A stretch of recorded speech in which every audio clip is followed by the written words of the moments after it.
Guys আমরা এখন হাটে চলে এসেছি। এই যে হাট রয়েছে এই সাইডে, আর কত। Hello guys, good morning, welcome to my new another vlog. এখন আমি রয়েছি মামা ঘরে। কাল সন্ধ্যাতে এসেছিলাম। তোমরা যদি আমার ইনস্টাগ্রাম আইডি জেনে থাকো তো তাতে আমার যে ফ্রাইডে মিনি ব্লগস তাতে আমি দিয়েছিলাম। এখানে যে একটি সুন্দর গ্রাম্য পরিবেশ, সেই গ্রাম্য পরিবেশটা তোমাদের দেখায়।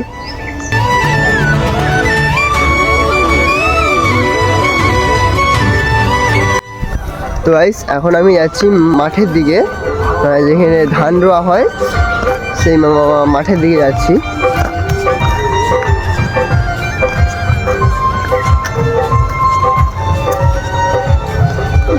বাড়ি থেকে মাঠটা অনেকটাই সামনে।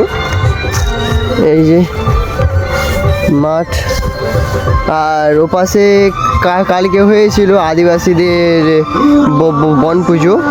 এই যে ওখানে এখনো বক্স চলছে এখনো, আর এপাশে সব।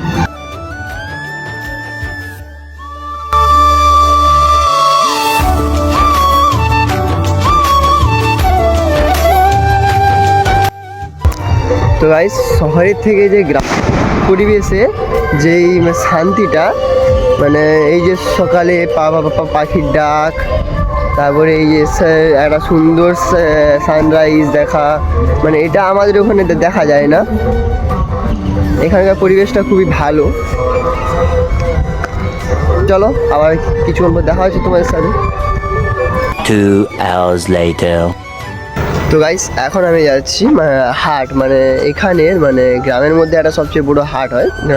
হাটের নাম মনসাপুর, যে জায়গাটার নাম, সেখানে যাচ্ছি। চলো কত বড় হাট, আর পুরো হাটটা তোমাদের ঘুরে দেখাবো।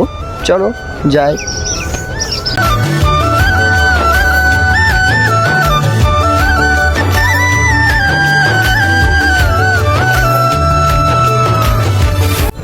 তো গাইস আমরা এখন হাটে চলে এসেছি। এই যে হাট রয়েছে এই সাইডে, আর কত মোটরসাইকেল বাইক দেখো। চলো এবার হাটের ভিতরে যাওয়া যাক।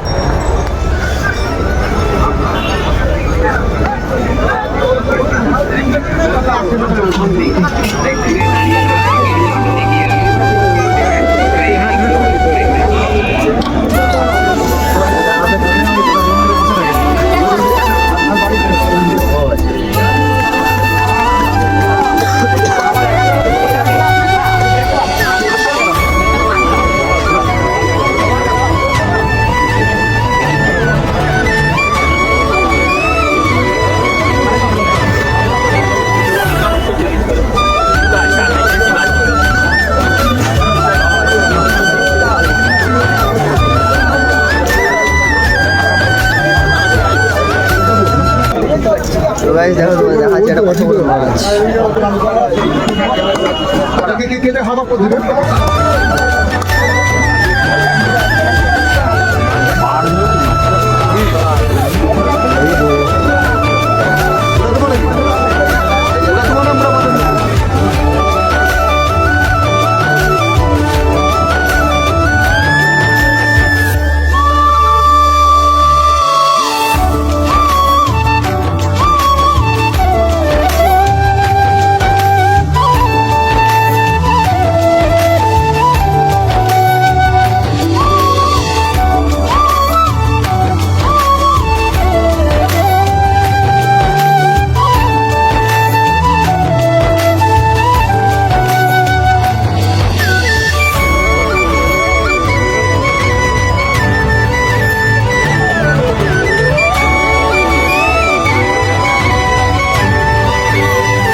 এখানকার সবচেয়ে বড় হাট, মানে আশেপাশে গ্রামের মধ্যে সবচেয়ে বড় হাট এইটা। তোমরা দেখতে পাচ্ছ যে সব রকম মানে সব রকম দোকান এখানে আছে, ভুসিমার দোকান, সব রকম দোকান, জামা প্যান্টের দোকান। চলো আবার কিছুক্ষণ পর দেখা হচ্ছে। A few moments later. তো বেশ আমরা চলে এসেছি বাড়ি, এবার আমরা একটু করে খেতে বসবো। চলো আজকের ব্লগটা এখানে এন্ড করলাম, দেখা হচ্ছে নেক্সট ব্লগে। ব্লগটা ভালো লাগলে লাইক করো, চ্যানেল নতুন লাগলে সাবস্ক্রাইব করো। বাই।